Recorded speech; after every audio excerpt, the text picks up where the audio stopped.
یہ دکھ ہوا کہ جامعہ اشرفیہ لاہور میں 2 قادیانی آئے لڑکے نوجوان. اندر آ کے انہوں نے کہا کہ ہم مناظرہ کرنا چاہتے ہیں, آئیے ہمارے ساتھ گفتگو کرنے والا تو لاؤ.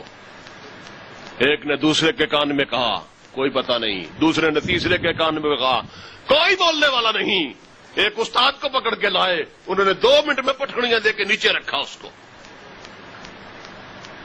وہ ہکلانے لگا, اور میں کہتا ہوں علمی طور پہ مار کھا گئے, ویسے جوتے مارتے ان کو.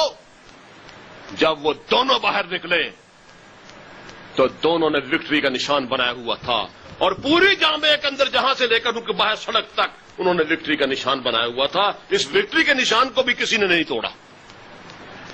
اب وہ ہماری اور بھی بہت سی مثالیں ہیں, ہماری بہت سی جامعات کے اندر آ کر وہ تبلیغ کرتے ہیں, کہتے ہیں ہمارے ساتھ گفتگو کر لو. آگے گفتگو کرنے والا کوئی نہیں, پکڑنے والا کوئی نہیں. اچھا پڑھا لکھا ہمارا آدمی ہوتا ہے, ان کے سامنے بالکل وہ تھت تھت کر رہا ہوتا ہے.